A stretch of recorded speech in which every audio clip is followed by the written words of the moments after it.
मौज सफदर पाकिस्तान का पहला डेली व्लॉगर।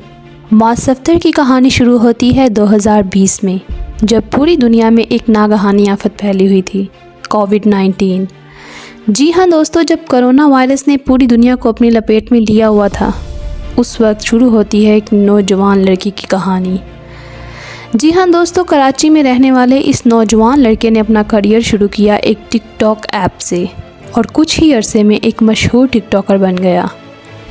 और यही वजह है कि इनको पाकिस्तान के एक बड़े चैनल बोल नेटवर्क से एक बड़े शो गेम शो ऐसे चलेगा में एज ए कंटेस्टेंट सिलेक्ट भी किया गया। मौज सफदर अपने अनोखे और नटखटे मिजाज की वजह से जेरी के नाम से बुलाए जाते। गेम शो ऐसे चलेगा इनकी ज़िंदगी का सबसे अहम पार्ट था, क्योंकि यहाँ इन्होंने अपनी सोशल मीडिया फैमिली डेवलप की और बहुत से कंटेस्टेंट इनके बेहतरीन दोस्त बन गए, जिनमें से एक मशहूर इन्फ्लुएंसर रबीका खान भी हैं। इसके अलावा भी इनके बहुत सारे दोस्त हैं, जैसे कि शाहिद खान, लरेब खालिद, हुसैन तरीन एट्सेट्रा। साल 2020 के आखिर में इन्होंने अपनी ज़िंदगी का सबसे बड़ा और ख़ूबसूरत डिसीजन लिया, जब इन्होंने यूट्यूब पर व्लॉगिंग स्टार्ट की। जी हाँ दोस्तों, यही वो फ़ैसला था जिसने पाकिस्तान में आने वाले वक्त में उनकी एक अलग पहचान बनाने में मदद की।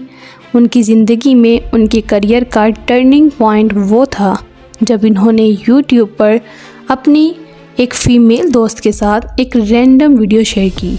उनका कहना है कि ये वीडियो सिर्फ उन्होंने रैंडमली शूट की और यूट्यूब पर अपलोड करके सो गए। जी हाँ दोस्तों, उनका कहना है कि जब उन्होंने सुबह उठकर अपना यूट्यूब चेक किया तो वो वीडियो मिलियंस क्रॉस कर चुकी थी। याद रही दोस्तों कि ये सिर्फ उनका यूट्यूब पर दूसरा वीडियो था और यही व्लॉग था जब इन्होंने मोटिवेट होकर डेली व्लॉगिंग का फ़ैसला किया। इससे पहले पाकिस्तान में कोई डेली व्लॉगिंग नहीं करता था। उनके डेली व्लॉग्स में उनकी फैमिली का बहुत अहम रोल है।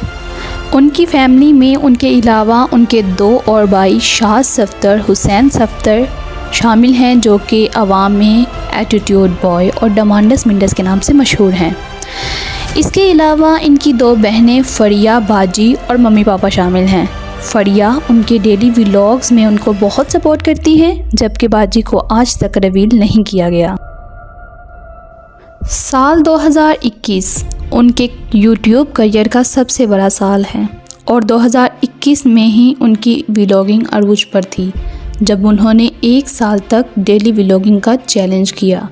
जी हाँ दोस्तों, ये वही पहले पाकिस्तानी यूट्यूबर हैं जिन्होंने 1 साल तक डेली व्लॉग अपलोड किया। इससे पहले कोई भी पाकिस्तान में डेली व्लॉगिंग नहीं करता था। यहाँ तक कि आज के टॉप यूट्यूबर डक्की भाई ने भी यूट्यूबर मौज सफदर से इंस्पायर होकर डेली व्लॉगिंग स्टार्ट की थी। साल 2022 उनकी निजी ज़िंदगी और प्रोफेशनल ज़िंदगी का सबसे बड़ा साल था, जब उन्होंने अपनी करीबी दोस्त सबा से शादी की थी। उन्होंने अपनी शादी की तैयारियों से लेकर सादगी से होने वाली मोहब्बत की शादी को व्लॉगिंग के ज़रिए लोगों के साथ शेयर किया। लोगों को उनका ये कंटेंट बहुत अच्छा लगा और लोगों ने उनको बहुत सपोर्ट भी किया। जहाँ ये कंटेंट उनके यूट्यूब को अरूज दे रहा था, वहीं उनकी पर्सनल लाइफ को ज़वाल का सामना भी करना पड़ा, जिसमें सबसे बड़ा फैक्ट कुछ करीबी दोस्त और हेटर्स का था। ये बात सच थी कि अब वो तमाम इन्फ्लुएंसर्स में रैंक कर गए थे और सब दोस्तों से बहुत आगे निकल चुके थे। यही सब देख कुछ दोस्तों ने उनसे ना सिर्फ मुँह मोड़ लिया, बल्कि उनकी डेली व्लॉगिंग से इख्तलाफ करते हुए मशहूर इन्फ्लुएंसर रबीका खान ने कुछ तीखे अल्फाज भी कहे, जिस वजह से दोनों इन्फ्लुएंसर्स जो बेहतरीन दोस्त थे अब राहें जुदा कर लीं। याद रहे दोस्तों कि कराची में रहने वाले इस नौजवान यूट्यूबर ने सिर्फ कुछ ही अरसा में सब कुछ अचीव कर लिया था और उनकी सबसे बड़ी अचीवमेंट लोगों का उनके लिए प्यार था। दोस्तों, इस 21 साला नौजवान की 2020 से लेकर 2022 तक की अचीवमेंट्स की बात करें तो गोया उन्होंने ज़िंदगी में थोड़ी ही अरसे में सब कुछ अचीव कर लिया था, जैसे कि डेली व्लॉगिंग, शादी, उनका baby, fame, millions of subscribers और खूब पैसा। लेकिन दोस्तों वक्त हमेशा एक सा नहीं रहता। जिस चीज़ को अरूज है उसे ज़वाल लाजिम है। उनकी ज़िंदगी का मुश्किल तरीन दौर वो था जब उनको ज़िंदगी की सबसे बड़ी खुशी और नेमत से नवाजा गया था। साल 2022 में अल्लाह ताला ने उनको बेटे की नेमत से नवाजा। गोया अब उनकी फैमिली भी मुकम्मल हो चुकी थी। औलाद से बड़ी खुशी शायद ही किसी शख्स को ज़िंदगी में नसीब हुई हो। बासिल मास सफ्तर, जी हाँ दोस्तों, बासिल का उनकी ज़िंदगी में आने के बाद लोगों ने मासूम बच्चे को दुआएं देने की बजाय उस बच्चे को ट्रोल करना शुरू कर दिया, जबकि कुछ हेटर्स ने तो बहुत गलत अल्फाज भी बोले। लोगों ने उस मासूम बच्चे पर भी तरस नहीं खाया और उस पर गलत मीम्स बनाई, उनको गलत बातें की कि ये इंसान बच्चे को दिखाकर, बीवी को दिखाकर, माँ को, बहन को दिखाकर पैसे कमा रहा है। और यूँ 2023 और 2024 उनके व्लॉगिंग करियर के बदतरीन साल थे। याद रहे दोस्तों कि ये वही यूट्यूबर था जिसने सिर्फ 2 साल में 3 मिलियन सब्सक्राइबर्स हिट कर लिए थे, लेकिन फिर 4 मिलियन तक का सफ़र उनके लिए आग के कोयलों पर चलने के बराबर था।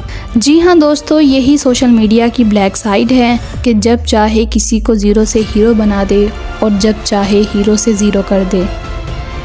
याद रहे कि इनकी रेस में लगने वाले दूसरे यूट्यूबर्स इन्हीं के दिए हुए कंटेंट को यूज़ करके इनसे कहीं आगे निकल गए और लोगों ने इनको ऐसे पीछे कर दिया जैसे कि दूध से बाल को अलग कर दिया जाता है।